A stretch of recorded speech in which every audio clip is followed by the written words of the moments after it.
హైదరాబాద్కి ఓఆర్ఆర్ అనేది మణిహారంలాగా ఉంటే ట్రిబుల్ ఆర్ అనేది మహాహారంలాగా కాబోతుంది. ఇలాంటి ట్రిబుల్ ఆర్కి అతి దగ్గరలో వచ్చే ప్రాజెక్ట్స్లో మాత్రం ఖచ్చితంగా ప్లాట్స్ కొనడం మిస్ కావద్దు. ఎందుకంటే ఇక్కడ స్పాన్ ఆఫ్ 3 to 4 yearsలో మనం పెట్టిన పెట్టుబడి డబుల్ కాబోతుంది. దీని జగమెరిగిన సత్యం. కానీ మనం ఏం చేస్తున్నాము, హైదరాబాద్కి దూరంగా ఉన్నాయని చెప్పేసి కొనడం అనేది ఆలోచిస్తున్నాము. ఎప్పుడు పెట్టుబడి పెట్టాలి, ఇది సరైన సమయమా కాదా అని ఆలోచిస్తున్నాము. కానీ హైదరాబాద్లో పెట్టుబడి అనేది నౌ ఆర్ నెవర్, ఇప్పుడు కాకపోతే మరి ఎప్పుడు కాదు. పూర్తి వివరాలకు సంప్రదించండి. ఓం మహాగణాధిపతయే నమః. ఓం గురుభ్యో నమః. ఓం శ్రీమాత్రే నమః. పరమేశ్వర స్వరూపమైనటువంటి జ్యోతిష, వాస్తు మరియు ఇతర అనేకమైనటువంటి శాస్త్రములను మనకు అందించినటువంటి మహర్షులకి నమస్కారం. హయగ్రీవ హయగ్రీవ హయగ్రీవేతి యో వధేత్తస్య నిస్సరతే వాణి జన్హుకన్యా ప్రవాహవత్. అరుణాం కరుణాతరంగితాక్షీం ధృతపాశాంకుశపుష్పబాణచాపాం అనిమాదిభిరావృతాం మయూకైః అహమిత్యేవ విభావయే భవానీం. శ్రీమాత్రే నమః.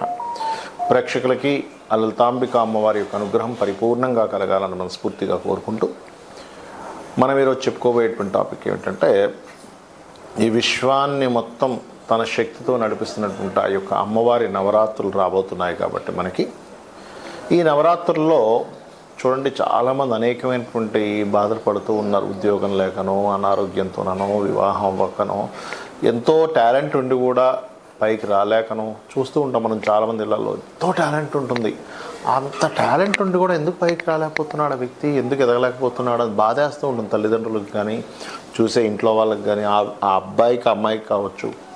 అందంగా ఉన్న పెళ్ళి అవ్వదు. ఎందుకు కారణాలు ఏమిటి అంటే, దీనికి మనకి శాస్త్రాలు చెప్పినటువంటిది ఏంటంటే, 1 పుణ్యం ఉండాలి, 2 పితృదేవతానుగ్రహం ఉండాలి, దేవతానుగ్రహం ఉండాలని చెప్పుకుంటూ ఉంటారు. మన పితృదేవతల గురించి మనం ఆల్రెడీ చెప్పుకున్నాం. మనం ఈరోజు చెప్పుకోబోయే టాపిక్ ఏమిటి అంటే, ఏ లగ్నం వారు లేదా ఏ రాశి వారు, లగ్నం తెలిస్తే లగ్నం నుంచి, లగ్నం తెలియని వారు రాశి నుంచి చూసుకోండి. పర్టికులర్గా ఈ నవరాత్రుల్లోని మరియు లైఫ్ లాంగ్ కూడా మీరు ఈ మంత్రాన్ని చేయడము, అమ్మవారిని ఈ రకంగా కనుక ఆరాధన కనుక చేసినట్లయితే ఖచ్చితంగా బాగుంటుంది. అయితే ఇక్కడ మీకు ఒక చిన్న విషయం చెప్తాను. ఏమిటది అంటే, మీ అందరూ అనిపించవచ్చు అదేమిటండి మరి మిగతా దేవీ దేవతలు అంటే ఒకటే గుర్తుపెట్టారు. ఒకే శక్తి. ఫస్ట్ ఈ కాన్సెప్ట్ మీరు మైండ్లో బాగా అర్థం చేసుకోండి. ఒకే శక్తి బ్రహ్మ, విష్ణు, రుద్ర రూపాల్లో ఉంది. ఒకే శక్తి సకల దేవతల్లోనే ఉంటూ నడిపిస్తుంది విశ్వాన్ని. ఆ ఒక్క విషయం మీరు కనుక గుర్తుపెట్టుకోగలిగితే, శివ కేశవులు వేరు కాదు అనేటువంటి భావన మీకు ముందు కలుగుతుంది. అయితే ఇప్పుడు నేను చెప్పబోయే అంశాలు ఏవైతే ఉన్నాయో, చెప్తుంది నేనైనప్పటికీ కూడా చెప్పింది సాక్షాత్ లలిత అమ్మవారిగా భావిస్తూ ఒక్కొక్క లగ్నం గురించి మరియు ఆఖరి వరకు మీరు వీడియో చూడండి. లగ్నము రాశి తెలియని వారు కూడా ఏం చేసుకోవాలో చెప్తాను, ఎటువంటి మంత్రం చేసుకోవాలో చెప్తాను. భక్తి శ్రద్ధలతో చేయండి. అమ్మవారి అనుగ్రహంతో మీకు ఖచ్చితంగా మీకున్నటువంటి సమస్యలు తీరుతాయి. మీనలగ్నము, మీనరాశి. మీనలగ్నం వారు ఈ యొక్క నవరాత్రుల్లో ఏ నామాన్ని చేస్తే బాగుంటుంది అని చెప్పి చూసుకున్నట్లయితే, ఇక్కడ లలితా సహస్రనామాలలో చాలా నామాలు ఉంటాయి. బట్ నేను మీకు ఒకటి చెప్తాను. 1 శ్రీమాత్రే నమః చేసుకోవచ్చు. 2వది ఓం శుద్ధ విద్యాంకురాకార ద్విజపంక్తి ద్వయోజ్వలాయే నమః చేసుకోవచ్చు. ఇది కనుక చేసుకున్నట్లయితే చాలా బాగుంటుంది. కొంతమందికి మనశ్శాంతి లోపించింది అనుకోండి మీనం రాశి వారికి. ఎందుకు చెప్తున్నా అంటే మాట, మీనం వారికి ప్రస్తుతం రాహు సంచారం జరుగుతుంది రాశిలో. రాహు సంచారం జరుగుతున్నప్పుడు మనసు కొంచెం కకలావికలంగా ఉంటుంది. అలాంటి వారు మాత్రం ఓం మనస్వినీయ నమః చేయండి, లేదా ఓం అష్టమీ చంద్ర విభ్రాజ అలిక స్థల శోభితాయే నమః చేయండి మీనం వారు. రైట్, ఇది నామస్మరణ రోజు ఉదయము సాయంత్రం చేయండి. నవరాత్రుల్లో భక్తి శ్రద్ధలతో చేయండి. అదేంటి అనేది కూడా మేము ఎండింగ్లో చెప్తాను. అలాగే మరి దానం ఏమి ఇవ్వాలి, ఎందుకంటే మీకు గోధుమలు కనుక మీరు ఎంత దానంగా ఇస్తే పూర్వజన్మ కర్మంత తగ్గుతుంది. గోధుమలు గుర్తుపెట్టుకోండి. అలాగే మరొక విషయం ఏంటంటే, గోధుమలతో పాటు మీరు దానం ఇవ్వడం ఒక ఎత్తు అయితే, వీలున్నప్పుడల్లా కూడా సూర్య భగవానుడికి గోధుమలతో తయారు చేసినటువంటిది ఏదైనా తీపి పదార్థాన్ని నైవేద్యంగా పెట్టండి. ఏమంటే ఈ గోధుమలు దానం తీసుకునేవారు లేరు, చక్కగా గోధుమ రవ్వ అంటారు, గోధుమ రవ్వలో కాసింత బెల్లం కలిపి చక్కగా గోవుకు తినిపించండి. అది కూడా దానంతో సమానమే. కాకపోతే దానం ఇస్తే సంకల్పం ఉంటుంది. ఇక్కడ ఇంకొంచెం ఎక్కువసార్లు తినిపించాల్సి వస్తుంది. అందులో ముఖ్యంగా దేశీవాలి గోవు పెట్టండి. అదేవిధంగా మరొక విషయం ఏంటంటే ఇక్కడ గోవు లేదు అండ్ మాకు ఇట్లా ప్రాబ్లం ఉంది అని అనుకున్నటువంటి వారు సింధూరము మరియు ఎర్రటి పుష్పాలని కనుక మీకు దగ్గరలో ఆలయం ఉన్నట్లయితే ఆలయంలో ఇవ్వండి, వాడుకోవడానికి వినియోగించుకోవడానికి అని స్వామివారికి సమర్పించండి ఆలయాల్లో. ఈ 9 రోజులు చేయాలి, 9 రోజులు ఖచ్చితంగా చేయండి. మేమండి నా దగ్గర డబ్బులు లేవు, 2 పువ్వులు ఇవ్వండి, మీకేం వందలు ఖర్చు పెట్టమని నేను చెప్పట్లేదుగా. శాస్త్రం ఏం చెప్తుందంటే మన దగ్గర స్తోమత ఉన్నప్పుడు చేయాలి, స్తోమత లేనప్పుడు మనకి భగవద్గీతలో అతను శ్రీకృష్ణ పరమాత్మ చెప్పినట్టు మీరు పుష్పమైనను పత్రమైనను ఫలమైనను ఉదకమైనను ఫలాపేక్షరహితంగా కనుక నాకు సమర్పించినట్లయితే, భక్తిగా సమర్పించినట్లయితే నేను స్వీకరిస్తున్నాను అన్నాడు ఆయన. అంటే ఏమిటి? నీటి చుక్కను పెట్టిన ఆయన తీసుకుంటాడు. ఎందుకంటే విశ్వం మొత్తం ఆయనదే, మనం ఇస్తేనే ఆయనకు వస్తుందా, ఆయనకు ఉంటుందా? మొత్తం ఆయనదే తీసి ఆయనకి పెడుతున్నాం మనం. ఇది బాగా అర్థం చేసుకోండి. అలాగే మరొక విషయం ఏంటంటే ఇక్కడ నామాన్ని ఉదయం సాయంత్రం చేయండి. అందులో ప్రధానంగా ఏంటంటే శ్వాస మీద ధ్యాస పెట్టి చేయండి. మీనం వారు ముఖ్యంగా అంటే ఎలా అంటే ప్రాణాయామం చేస్తాం అంటే ఎలాగా ఒక నామం తీసుకున్నాం, ఓం మనస్విని నమః. ఇప్పుడు 2 నోస్ట్రల్స్ మూసినప్పుడు 2 సార్లు అనండి ఓం మనస్విని నమః, ఓం మనస్విని నమః మనసులో అనుకోండి. మళ్ళీ వదిలేటప్పుడు 3 సార్లు అనండి. అంటే తీసుకునేటప్పుడు ఒకసారి అనే టైం కల్లా తీసేసుకోవాలి, 2 సార్లు బ్లాక్ చేయాలి, 3 సార్లు వదులుతూ ఉండాలి. అంటే ఏమిటి? వదిలే సమయం ఎక్కువగా ఉండాలి, తీసుకునే సమయం 1 టైం, బ్లాక్ చేసే సమయం 2 టైమ్స్, వదిలే సమయం 3 టైమ్స్, ఇలా చేయండి. అలాగే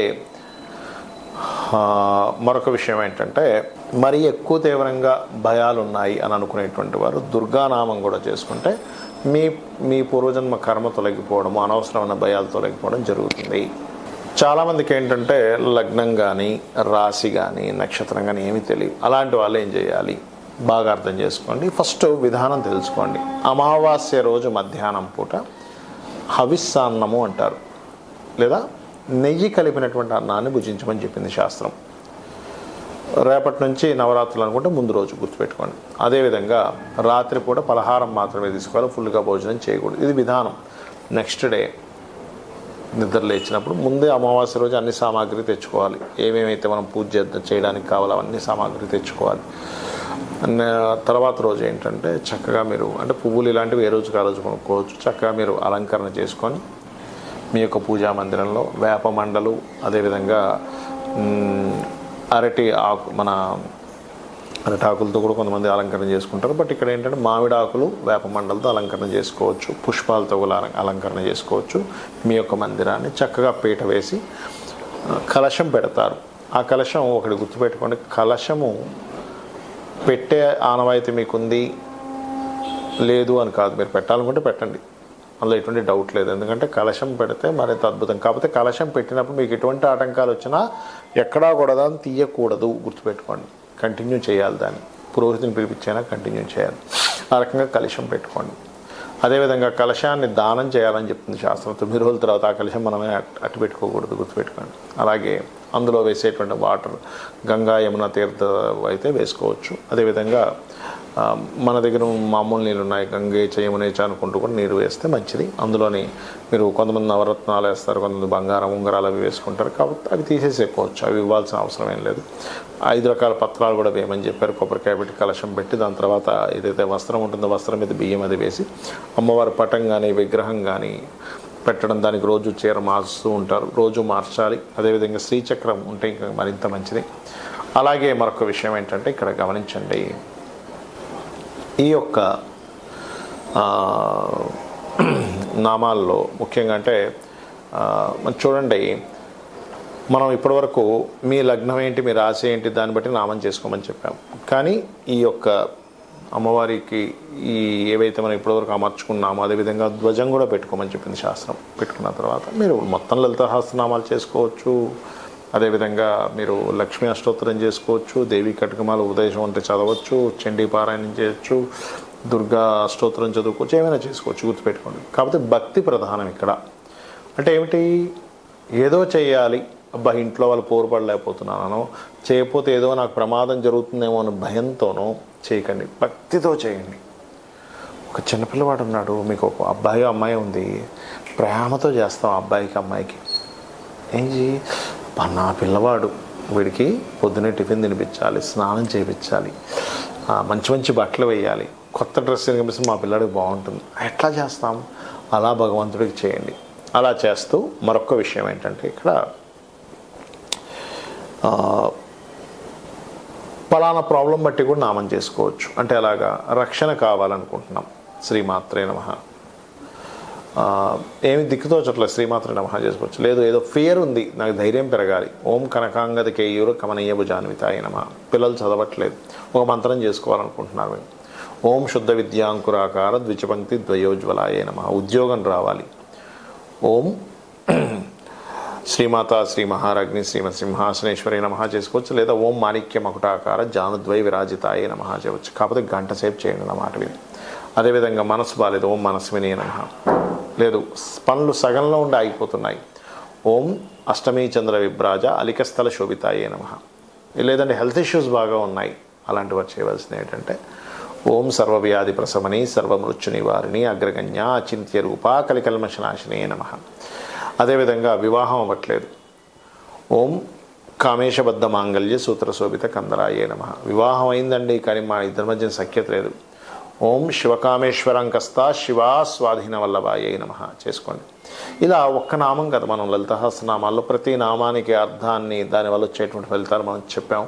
కాబట్టి ఇలా చేసుకోండి. అప్పులు ఎక్కువగా ఉన్నాయనుకుంటే ఓం అపర్ణాయే నమః అని నామం చేసుకోండి. సంపదలు కావాలి అనుకుంటే ఓం సంపత్కరీ సమారూఢ సింధుర వ్రజ సేవితాయే నమః అని నామస్మరణ చేయండి. భక్తిగా ఈ 9 రోజులు మీరు చేసుకోండి. ఇంకొకటి ఏంటంటే దేశీవాలి గోవు పెట్టండి. జెర్సీ ఆవుకు ఒక జంతు ప్రేమికుడిగా పెట్టుకోండి, తప్పులేదు. కానీ మీకు దోషం పోవాలంటే దేశీవాలి గోవుకు తినిపించండి. కొంచెమే పెట్టండి, ఎక్కువ పెట్టాల్సిన అవసరం ఏం లేదు. ఎక్కువ తినేసింది ఆల్రెడీ తినలేకపోతుందా అట్లా ఇంకొకకండి, అక్కడ పెట్టేసి వెళ్తే తర్వాత అయినా తింటుంది అది. అలాగే మరొక విషయం ఏంటంటే ఇల్లు శుభ్రంగా ఉండేలా చూసుకోండి. దీక్ష తీసుకుంటున్నాను 9 రోజులు అనుకునేవారు చాప వేసుకొని కిందన పడుకోండి. 9 రోజులు గోర్లు కత్తిరించుకోవడము ఇట్లాంటివి చేయకండి. దీక్ష తీసుకున్నవారు వేరే వారు కాదు, ఇవి చేయండి. 9 రోజులు ఆరాధించండి. మీకు ఖచ్చితంగా అమ్మవారి అనుగ్రహంతో మీ పూర్వజన్మ కర్మ తొలగిపోయి పుణ్యము సంపాదించుకొని మీరు ఇక్కడి నుంచైనా బాగుండాలని మనస్ఫూర్తి కోరుకుంటూ శ్రీమాత్రే నమః.